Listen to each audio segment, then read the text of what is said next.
Verma palace, Yeola Kopargaon रोडचं आकर्षण restaurant Verma palace, luxury rooms, multi cuisine restaurant आणि भव्य banquet hall, AC rooms, terrace garden आणि स्वादिष्ट जेवण। एकदा भेट द्या, आपल्या अपेक्षापेक्षा जास्त सेवा मिळेल। ठिकाण येवला कोपरगाव रोड, उपजिल्हा रुग्णालय शेजारी येवला। Restaurant Verma palace. कोटमगाव येथील विठ्ठल मंदिर परिसरात निवारा शेडचे भव्य लोकार्पण सोहळा पार पडला। नमस्कार, बुलेटिन 13 डिजिटल न्यूज मध्ये आपले स्वागत आहे। आषाढी एकादशी निमित्त नाशिक जिल्हा परिषद पर्यटन स्थळ विकास योजनेअंतर्गत येवला तालुक्यातील प्रतिपंढरपूर म्हणून ओळखले जाणारे कोटमगाव येथील विठ्ठल मंदिर परिसरात 42 लाख रुपयांच्या निधीतून उभारण्यात आलेले या निवारा शेड आणि मूलभूत सुविधांच्या कामांचा भव्य लोकार्पण सोहळा शिक्षक आमदार किशोर दराडे यांच्या विशेष पाठपुराव्यातून आणि प्रयत्नातून हा निधी मंजूर करण्यात आला आहे। यामुळे कोटमगाव येथील येणाऱ्या हजारो भाविकांची आणि वारकऱ्यांची मोठी सोय होणार आहे। शिक्षक आमदार किशोर दराडे यांच्या हस्ते निवारा शेडचे उद्घाटन करण्यात आले। दरम्यान कुणाल फाउंडेशनचे संस्था अध्यक्ष कुणाल दराडे अध्यक्षस्थानी होते। या सर्व कामांचे नियोजन योगेश गंडाळे यांनी पाहिले।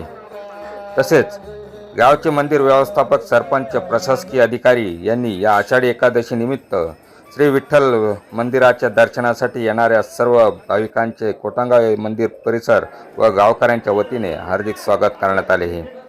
बुलेटिन 13 डिजिटल न्यूजसाठी विलास कांबळे, कोटमगाव, येवला। सर्वप्रथम तमाम येवला लासलगाव मतदारसंघातील जनतेला आजच्या आषाढी एकादशीच्या मी मनपूर्वक शुभेच्छा देतो।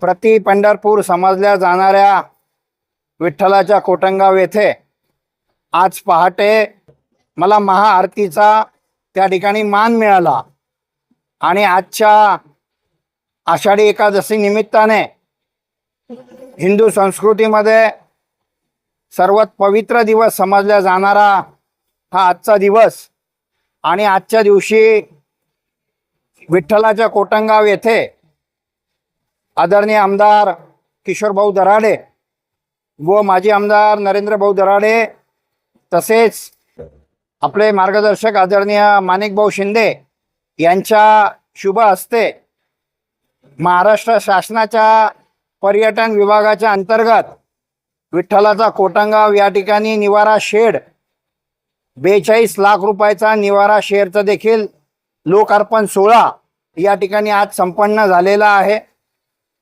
तसेच कुणाल दराडे फाउंडेशनच्या माध्यमातून आषाढी एकादशी निमित्ताने या ठिकाणी आरोग्य शिबिरचं देखील आयोजन करण्यात आलेलं आहे। ब्लड बँक इथं या ठिकाणी रक्तदान शिबिरचं देखील आयोजन करण्यात आलं आहे।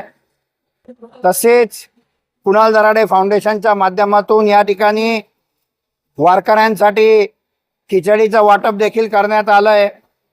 म्हणजे आज प्रति पंढरपूर समजल्या जाणाऱ्या विठ्ठलाच्या कोटमगावमध्ये आपण जर आलात, अतिशय आनंदी वातावरण, जणू काही विठ्ठलच या ठिकाणी प्रकट झाले की काय असं वातावरण या ठिकाणी निर्माण झालेलं आहे।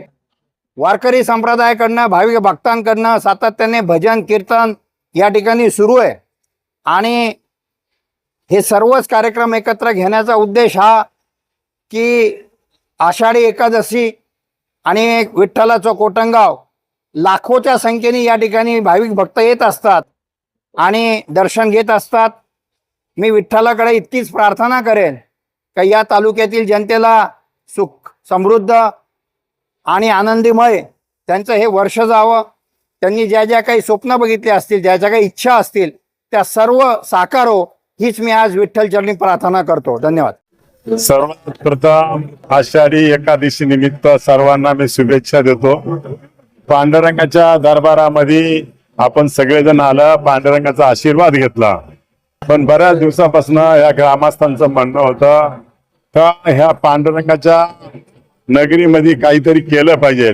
म्हणून माझे मोठे बंधू आमदार नरेंद्र दराडे आणि मी स्वतः सरकारमध्ये असल्यामुळे सातत्याने पाठपुरावा करून इथं 42 लाख रुपयाचं शेड मंजूर केलेलं आहे। आणि त्याचं उद्घाटनाचा आज योग आला त्यासाठी आमचे मार्गदर्शक माणिकभाऊ शिंदे असतील, सगळे आमचे सेनेचे कार्यकर्ते असतील, सर्व एकत्र येऊन आज शेडचं उद्घाटनही केलं.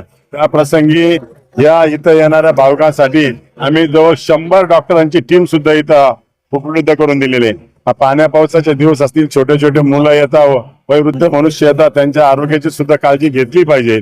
या ग्रामस्थांचं म्हणणं होतं, भाऊ सेट झाल्यानंतर आम्हाला इतका मोठा फायदा झाला, एकादशी निमित्त भाविक येतात यांच्यासाठी तर नक्कीच झाला, पण येणाऱ्या काळामध्ये जे छोटे मोठे कार्यक्रम होते ते सगळे या शेड मध्ये झाले. आता लाखो रुपये आतापर्यंत आमचे मंडपवाल्याला द्यायला लागायचे. एक हिशोबाने मंडपवाल्याचा लॉस जरी झाला असेल, पण गोरगरिबांचा याच्यात नक्कीच फायदा झालेला आहे. प्रत्येक कार्यक्रम, त्या साखरपुड्याचा कार्यक्रम असेल, दसक्रियाचा विधी असेल, छोटे छोटे जे कार्यक्रम असेल ते कार्यक्रम, आणि छोट्या मुलांना अभ्यास करण्यासाठी सुद्धा एक तिथं साधन उपलब्ध झालं. अशा प्रकारचं हे सेट उपलब्ध झाल्यामुळे आमच्या गावाला खूप मोठी मदत झालेली आहे. पण यापुढेही मी पांडुरंगाचा आशीर्वाद माझ्या बरोबर, दराडे फॅमिली बरोबर असेल तर नक्कीच अजून या कोटंगावसाठी बरंच काही करायचं आहे. येणाऱ्या काळामध्ये नक्कीच पांडुरंगाने आम्हाला शक्ती दिली तर नक्कीच ते करेल असं मी या ठिकाणी शपथ देतो. दुसरं, या तालुक्यातल्या सर्व लोकांना सुखी आणि समृद्धी ठेव ही पांडुरंगाने प्रार्थना करतो. जय हिंद, जय महाराष्ट्र. आज या ठिकाणी महाएकादशीच्या निमित्ताने या विठ्ठलाच्या कोटमगावमध्ये आलेल्या सर्व भाविकांना मी खूप खूप शुभेच्छा देतो. आणि निश्चितपणे विठ्ठलाच्या चरणी प्रार्थना करत असताना या मतदारसंघात, या तालुक्यात आणि एकंदरच महाराष्ट्रातील सर्व शेतकऱ्यांना सुखी समाधानी जर ठेवलं तर जनता आपोआप सुखी समाधानी होईल. कारण शेतमाल याला चांगला भाव मिळाला तर नक्कीचपणे चांगल्या रीतीने सर्व व्यवहार चालतात, व्यापार चालतो. तेव्हा समाधानी जर जनता करायची असेल तर अगोदर समाधानी असेल शेतकरी तर सुखी होईल जनता. या ब्रीद वाक्याप्रमाणे विठ्ठलांनी, या पांडुरंगाने आमची प्रार्थना ऐकावी.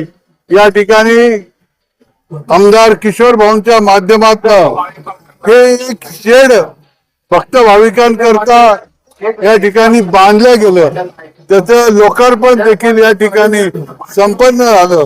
या प्रसंगी माजी आमदार आपले नरेंद्र भाऊ असतील, युवा नेते कुणाल भाऊ आहे, सर्व शिवसेनेचे तालुका शहर प्रमुख पदाधिकारी, महिला पदाधिकारी हे देखील या ठिकाणी आलेत. मला या ठिकाणी यांच्या सोबत या विठ्ठलाच्या चरणी आपल्या पुढे काही शुभेच्छा देण्याकरता संधी मिळाली त्याबद्दल आपल्या सर्वांचे आणि सर्व भक्त परिवाराचे मी आभार मानतो. थांबतो. जय हिंद, जय महाराज.